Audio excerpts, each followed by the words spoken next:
For all your t-shirt needs, check out TeePublic's Killer Selection. Follow the link in the description.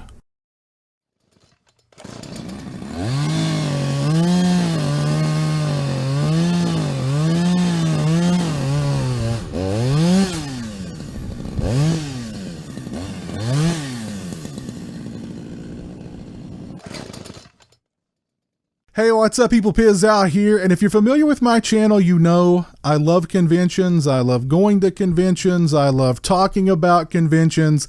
And because of this, I've been asked by many people over the years to impart some convention wisdom upon them, to give them some pointers to make either their very first or their very next convention going experience a positive one. So I decided to do just that, and I've compiled a list of pointers that I think will do you well. Whether you are a convention noob or even a seasoned convention goer, I think these pointers will be beneficial to you. I'm calling it my convention survival guide. So I hope you guys enjoy the video. If you do, please leave it a thumbs up. Please be sure to share it with your convention going friends. Yeah, so enjoy the video, guys. Take care, and until next time, peace. Conventions are a great way to meet your favorite celebs and mingle with the like-minded. In other words, you can let your freak flag fly without concern of being judged or ostracized. It's excitement overload. There's an energy in the air. You just met your childhood crush and had him or her sign a cherished keepsake, and wow, the two of you look like old friends in that selfie. All of your senses are piqued. It's a rush. You're having the time of your life. But in a surprisingly short amount of time, you find yourself exhausted mentally, physically, and more importantly, financially. Now, I don't consider myself to be a convention expert or anything, but I've been to my fair share of these things, and from experience, I've compiled a list of pointers that should serve any convention noob well. 1. Budget. My rule of thumb is this: only take an amount of money with you that you're comfortable with spending, and if possible, don't spend it all. Of all the conventions I've been to, I've only overspent once, and that was at my very first one. Some conventions will post a list of what individual celebs charge for their signature and/or photograph. If there's no list, just assume that you're going to spend between $30 and $40 per celeb. Some charge more, some less. This can depend on what they're signing. Some celebs charge more to sign larger items or more exclusive or limited edition items. Some celebs may charge separately for a signature and a selfie at their table. Celebs will also charge based on their popularity at the time. For instance, when I met Norman Reedus from The Walking Dead back in 2012, the cost of his signature and a photo with him at his table was around $40 or $50. Today, from what I've read, those numbers have more than doubled. Today, more and more celebs and convention promoters are forcing photo ops and advanced autograph sales. Now, I've voiced my disdain for photo ops many times in the past. Personally, I find them anti-consumer and not very professional. The good thing about photo ops and advanced autograph sales, however, is that they allow you to make those purchases oftentimes months in advance. This means less cash you have to carry on you at the convention, or more money that you can now spend on other things, like vendors. And don't forget to budget in the cost of admission, parking, food, and hotel. The full weekend experience is a pricey venture that may require saving for months in advance. I'd also recommend grabbing a bite to eat before going to the convention, unless you're cool with dropping $3 on a candy bar or $4 for a bottle of water while there. Also, I always keep my wallet in my hip pocket if I'm wearing jeans, or in a pocket that can be zipped or buttoned otherwise, and I check it often to make sure it's still where it ought to be. I've never heard of someone being pickpocketed or robbed at a convention, but I'm sure it's happened. Don't let it happen to you. Number 2. Bathe. For the love of God and all things holy, please bathe before going to a convention. Without fail, at every convention I've ever attended, there have been a dedicated few who seem to intentionally neglect bathing for days or even weeks prior to the event. Floor space at conventions cost money, so nearly every inch of a convention center will be occupied, leaving, in most cases, very narrow pathways for convention goers to access.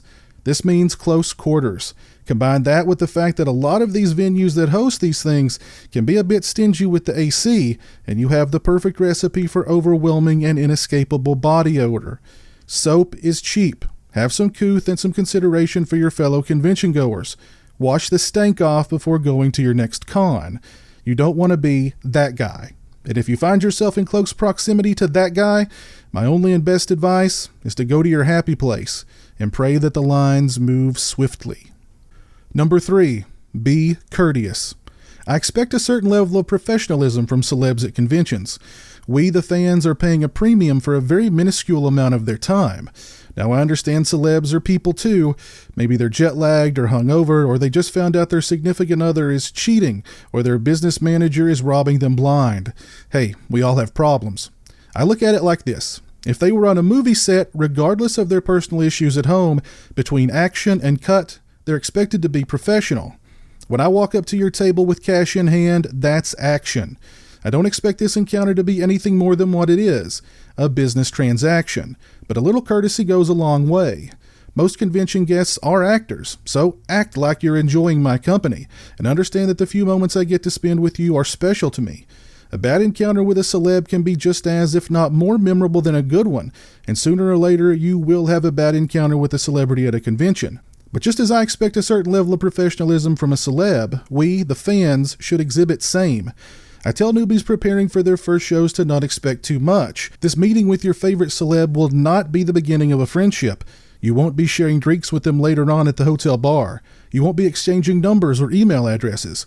I suggest shaking their hand, telling them what their work has meant to you, ask them a simple question, tell them what a pleasure this has been for you, and then move on. You're being courteous to the celeb by not taking up too much of their time, interrogating them with questions they've been asked 1,000 times before, or by making ridiculous demands. Sign this poster. Now sign 15 more just like it. Say your famous line. No, that wasn't good enough. Do it again. Hold my baby. Can you stand on your head? Please, please? And you're also being courteous to your fellow fans waiting in line behind you. Some celebs can be friendlier than others, so if they choose to engage you in a deeper dialogue, by all means, go for it. But from my experience, celebs and or their handlers have an eye on the clock. Time is money. The more people they see, the more money they make. In case you do have a negative encounter with a celeb, remember, you're a professional. Keep your composure, walk away, and then let all your friends on social media know what a jerk he or she was. There's a reason why I don't see celebs I observe interacting with fans unfavorably in 2012, 13, or 14 at conventions today. Word of mouth spreads, celebs branded as not being fan-friendly don't draw, convention promoters stop booking them. The problem takes care of itself. Number 4, take it all in. Conventions offer a lot more than just the opportunity to meet your favorite celebrities. At my first couple of cons, I was so wrapped up in the celebrity aspect of it all that, looking back, I realized I only took in a very small part of the total convention experience. Check out the vendors. I know what you're thinking. How many bootleg copies of The Night Brings Charlie do I really need? The days of vendor areas being overrun with bootleg DVDs, bootleg shirts, and back issues of sleazy magazines are a thing of the past, mostly. Vendors today, particularly at bigger conventions, tend to deal in higher-end wares, such as handmade masks, collectibles, artwork, and more. Want to take a load off after waiting in line 3+ hours to meet Robert Englund? Step into a screening or a panel discussion in Q&A. Some of my favorite convention memories have transpired there. For instance, the Friday the 13th Part 5 cast panel and Q&A, in which I asked each cast member to describe writer-director Danny Steinman in just one word at HorrorHound Columbus in 2017, or the Holiday Horrors panel and Q&A with Robert Brian Wilson from Silent Night Deadly Night, and his on-screen brother Ricky, Eric Freeman from Silent Night Deadly Night Part 2, who is making his very first convention experience. Watching Tim Capello perform I Still Believe at Mad Monster Party 2015 was one of the highlights from that event. At Mad Monster Party the previous year, I asked Tom Savini, Corey Feldman, and Ted White to share their favorite Crispin Glover memories at the Friday the 13th The Final Chapter cast panel. Savini went into detail as he recalled the afternoon in which Glover refused to work because his toy submarine had sunk in the lake. Production was halted until a diver retrieved his beloved toy from the depths. Panel discussions are a great place to take a much-needed breather and get off your feet for a while. This leads me to rule number 5. Wear comfortable shoes. Comfortable shoes are a necessity, particularly if you're a husky individual like me. You will be on your feet a lot, either getting to where you need to go or waiting in line. Comfortable shoes with a soft, padded sole are lifesavers. Personally, I recommend any walking or running shoe made by either Asics or Adidas. Make sure they are lightweight and breathable and come with a thick, cushioned sole. Number 6, Fridays and Sundays. Conventions are typically a weekend-long event, beginning in the early afternoon on Friday and concluding in the early evening on Sunday. From my experience, Fridays work best for meeting celebs, getting your items signed, and those selfies snapped. Fridays tend to be slow, but since it's the kickoff of the convention, there's still that energy in the air, and most celebs are peppy and eager to please. There are exceptions, of course. Late or postponed flights can result in a jet-lagged or poorly rested celeb. This can lead to an awkward or impersonal encounter. I've been there. But overall, in my experience as a convention goer, Fridays are the perfect time for your celeb meet and greets. Saturdays are historically the busiest day. On Saturdays, I like to wander, checking out the vendors, sitting in on panel discussions, Q&As, screenings, etc.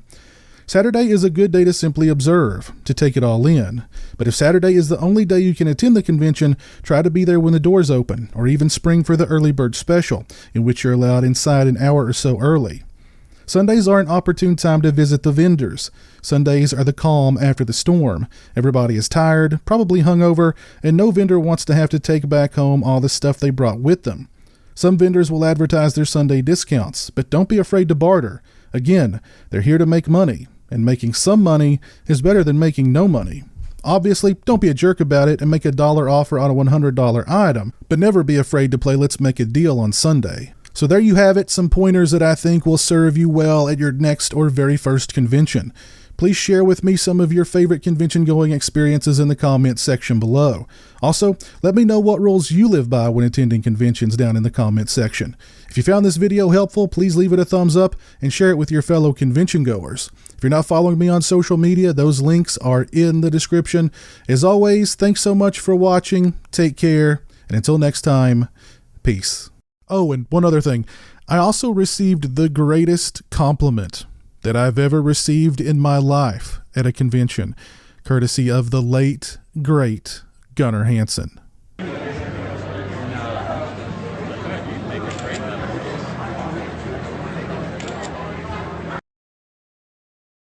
Join the $1 a month club and help support my channel on Patreon. Thank you to my current patrons, Kevin Smythe, Orc145626, B-Movie Mike, Robert Sobel, Turi Delamore, Stephen Flanagan, Lori Holt, Mitch Odell, Farron Sutton, Craig Farrand, Jeremiah Lambert, Grindhouse Grotto, Joseph Charlesworth, PB Sam 6, Derek Janna, Demon Waffles, Tim Williams, Stone Gassman, Zachary Barton, Mr. Bibby 86, James Welch, Eli Geisler, Jeff Overing, Cliff Hostetter, Kyle McGuire, Jay the Stingray, and Lorne Dixon.